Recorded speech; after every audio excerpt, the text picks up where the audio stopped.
さん、こんにちは。今日は4月23日木曜日です。この絵の人たち知ってますか？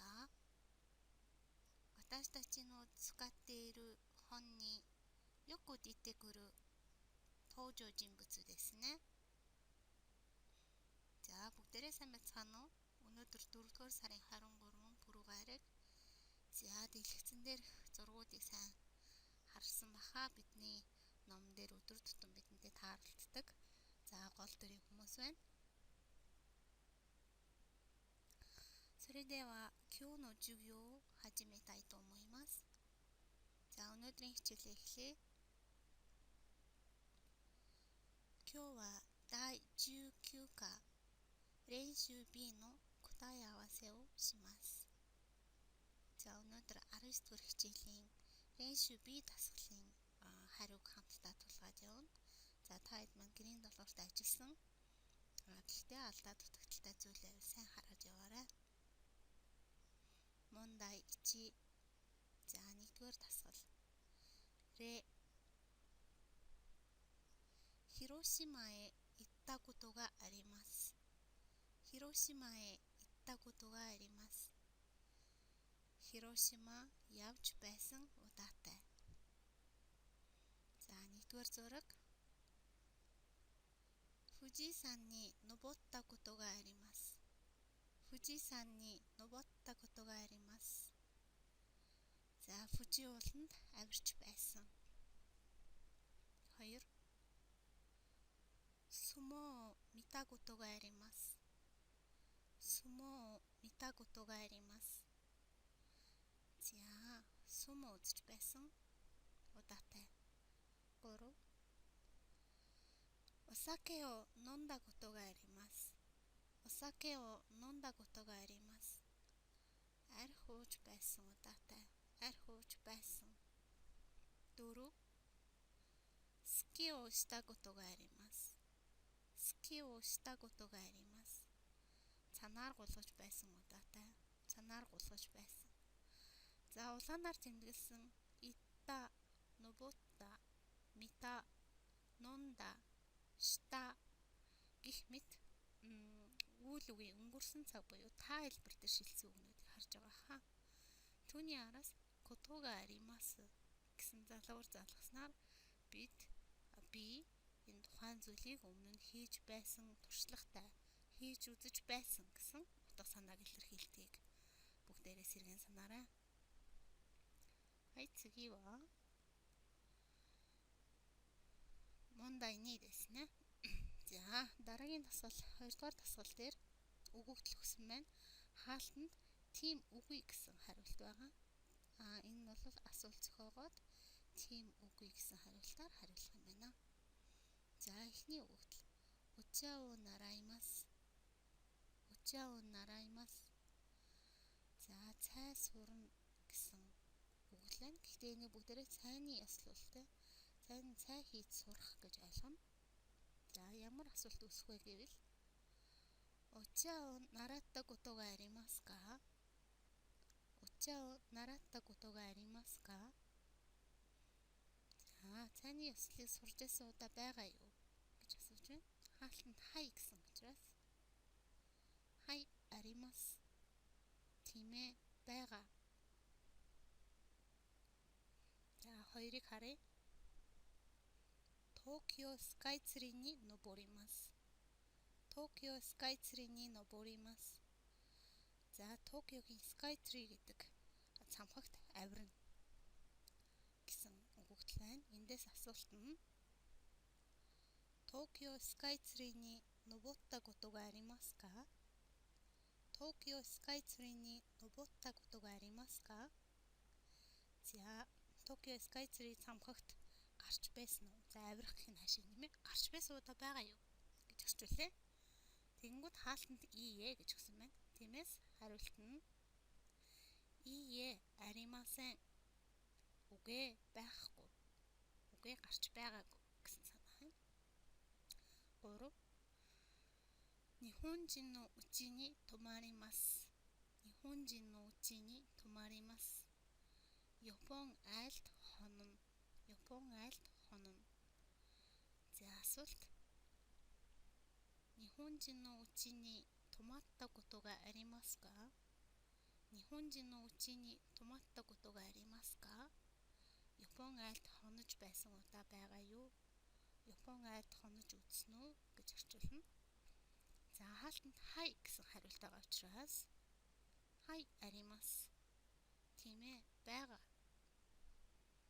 За 4. インドネシア料理を食べます。インドネシア料理を食べます. За Индонез хоол идэнэ гэсэн үгдлээс ямар асуулт үүсэх вэ гэвэлインドネシア料理を食べたことがありますか? インドネシア料理を食べたことがありますか? За Индонез хоол идэж үзсэн үү гэж байна. За хариулт маань ие ичидомо гэсэн байна.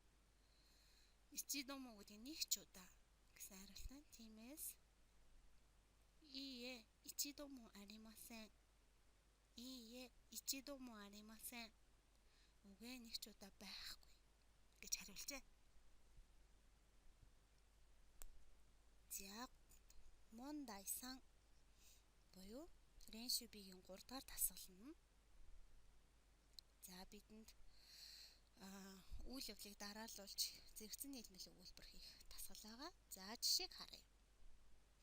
日曜日は掃除したり洗濯したりします. За бүтэн сайн өдөр цэвэрлэгээ хийн. Тэгээд бас угаалга хийн. За 1. 日曜日はお風呂に入ったりテレビを見たりします. 日曜日はお風呂に入ったりテレビを見たりします. За үйл явдал нь зурган дээр байгаа учраас орчуулахгүй явъя. 2. 日曜日はデパートへ行ったり父と遊んだりします. 日曜日はデパートへ行ったり父と遊んだりします.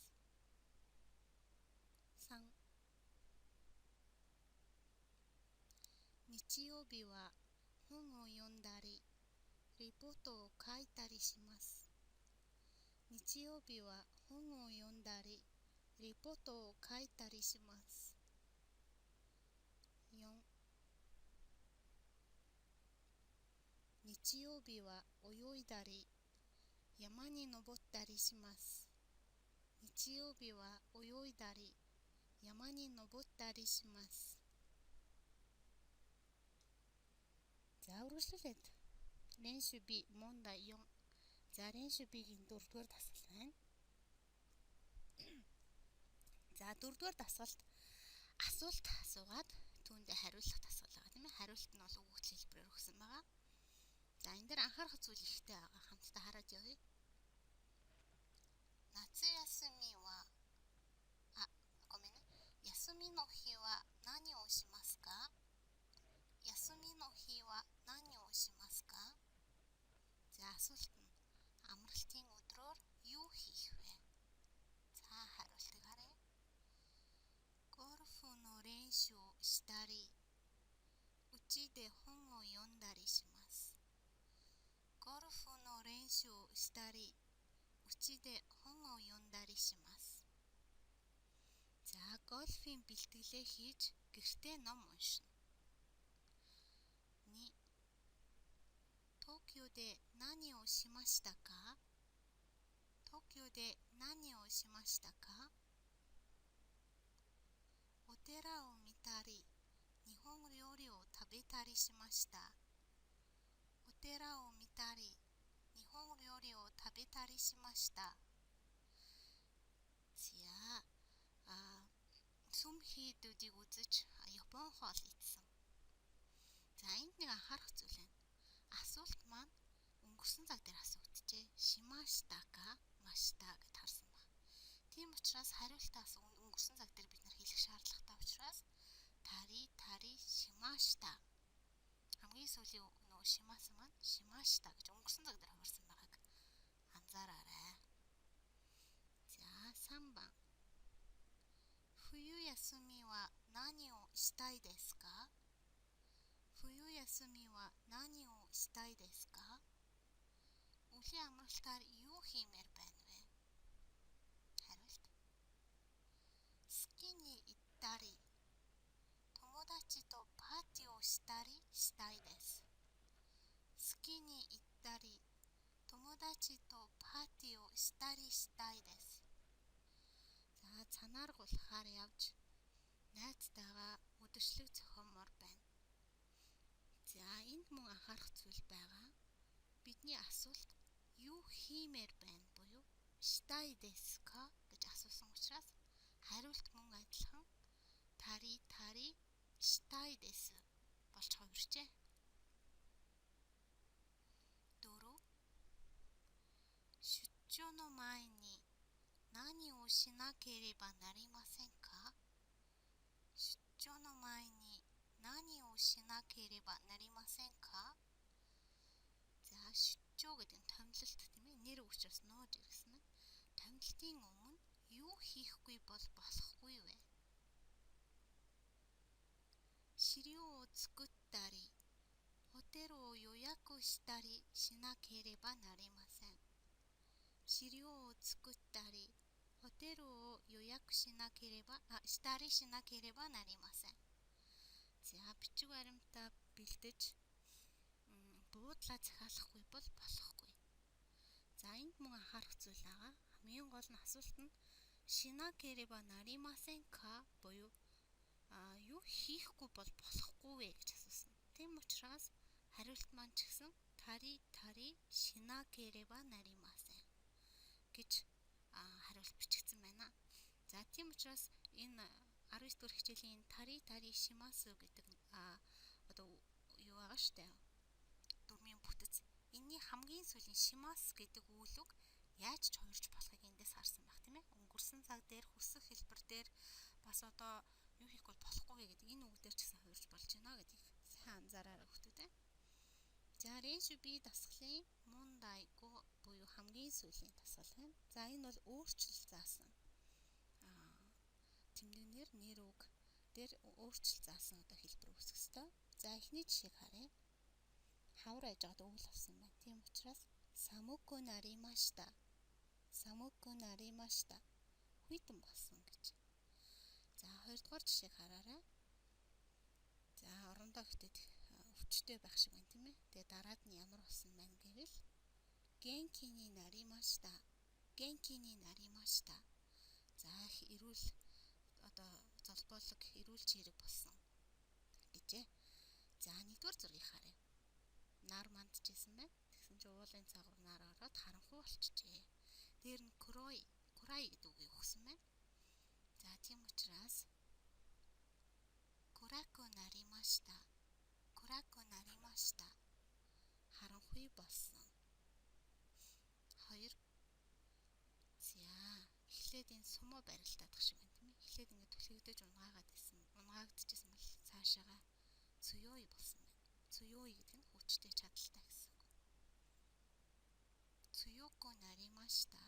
Цуёку наримашта. Хүчтэй болсон. За 3 дугаар зургийг хараарай. За их цовлог хичээлээ хийжсэн аа. Нойр моглоод унжээ. Тэгвэл немуку наримашта. Немуку наримашта. Нойрмог болсон. Нойр хүрсэн. Немуй гэдэг нойрмог гэсэн үг. Тэмдэгнэрээ. За энэ гар нь юм бохор айж хагаад кирей цэвэрхэн болсон байна тийм ээ. Кирей гэдэг наа тэмдэгнэр учраас кирейни наримашта. Кирейни наримашта. Цэвэрхэн болсон. За ийм болж хувирах нь. За 5 дугаар зураг Нихонго гэсэн ном барьсан байна тийм ээ. Японы ном. Тэгээд өснө гоожиж хэцүү байсан юм шиг байна. Дараад нь Нихонго пира гэсэн байна. За маш одоо Японийг сайн сурдаг, сайн ярихыг пира гэж хэлдэг. Тийм учраас жозуни наримашта. Жозуни наримашта. За сайжирсан, сайн болсон гэсэн утгатай. За 6 дугаар зургийг хараад ойлгосон болов уу? Тэр шатны доор зогсож байгаа зүгээр юм ажилтан байх шиг байна те. Тэгээ хамгийн дээр шатны дээр бүжөө гэжсэн байна. Бүжөө гэдэг нь хилцээний дарга гэсэн. Тийм учраас ш та. Хэлцээний дарга болсон. За хэлцээний дарга гэдэг үг маань нэр үг учраас нийж ирсэн байна. За ингээд Рен Шүбигийн 1-5 дугаар дасгалыг өөрийнхөө хэрхэн гүйцэтгсэн дээр оноо тавиарай.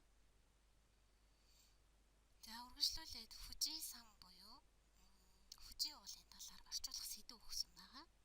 За багш нь өгүүлбэрээр нь уншаад орчуулад явъя. Өөрийнхөө орчуулгатай тохирч ийн үгүй юу гэдгийг шалгаарай. Хай, それでは始めます。富士山。富士山を見たことがありますか? За, Фужи уулыг харж байсан уу? 富士山は3770メートルで日本で一番高い山です。За, Фужи уул нь 3776 метр бөгөөд Японы хамгийн өндөр уул юм. 静岡県と山梨県の間にあります。静岡муж болон山梨мужийн хооронд байдаг. 冬は雪が降りますから白くなります.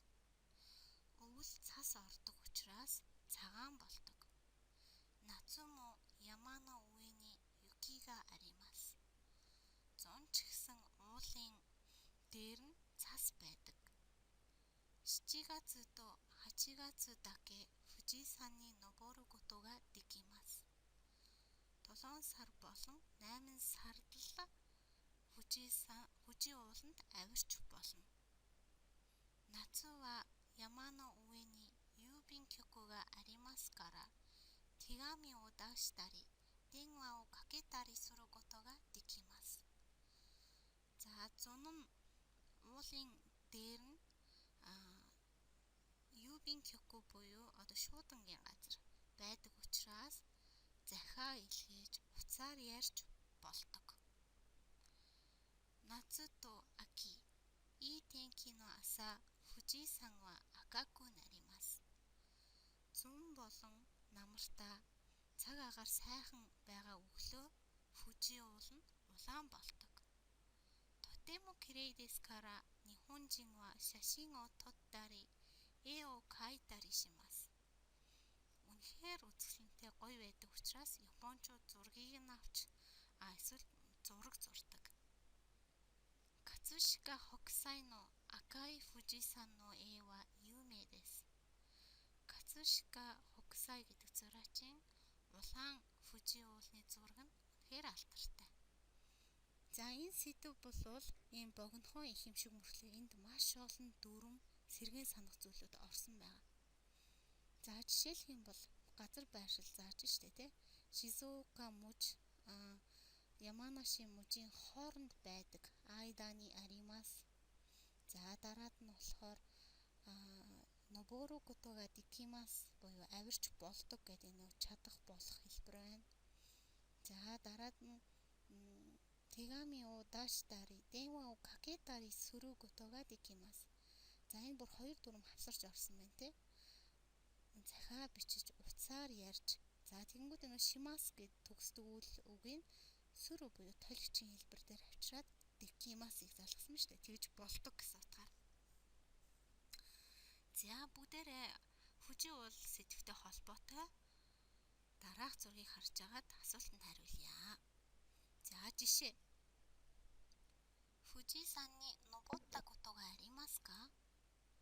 За, энэ өмнөх ихийг бичсэн хүн Фужи ууланд авирч ирсэн удаа байгаа юу? За, байгаа учраас энэ хаалтан дотор бүрэн хий.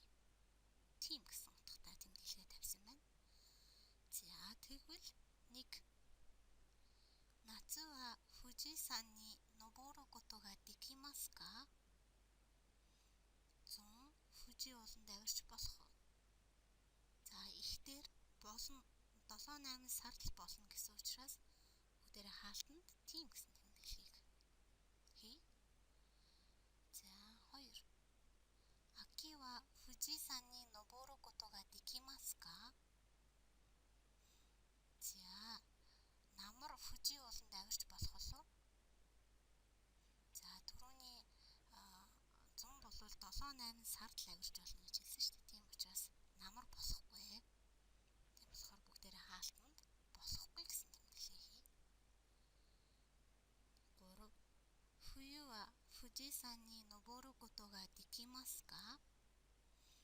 Фую гэж юу вэ хүүхдүүдээ? За өвөл гэсэн үг учраас өвөл хүжийн ууланд авирч болдсон болов уу? За мөн л болохгүй те. Зөвхөн 107-8 сард л авирч болно гэж хэлсэн байгаа. За орчуулга бас давхар хийнаарай. За ингээд өнөөдрийн хичээл дуусч байна. Шикудай дэс. Шикудай. Реншүби Фужисан но хоньяку но мачигаи о наосу. За реншүбигийн 1-5 дугаар дасгал Фужисангийн орчуулганд ч алдаа байх юм бол засч бичнэ. Дэвтэрт. 2. Фукушу И 168から169ページにあります。За Фукушу И гэдэг 19 дугаар хичээлийг дуусан бут 168 169 дугаар хуудсан дээр байгаа. Тэр дасгалыг ажилланаа. Нотони каку. За дэвтэрт ажиллана. Фукушу И дасгалыг дэвтэрт бичиж ажиллана. Номон дээр ажиллахгүй. Заавал дэвтэрт. За дараад нь шимэкири кикан. Шимэкири кикан гэдэг нь даалгавраа буцааж хурааж авах хугацаа 4月26日日曜日までです。 4-р сарын 26 бүтэн сайн өдрийн орой 23 цаг 59 минут хүртэл хийж гүйцэтгээд тус тусынхаа багш руу илгээнэ. Фукушу И дасгалыг дэвтэрт заавал бичнэ. Номон дээр ажиллахгүй. За минасан гамбатте кудасай.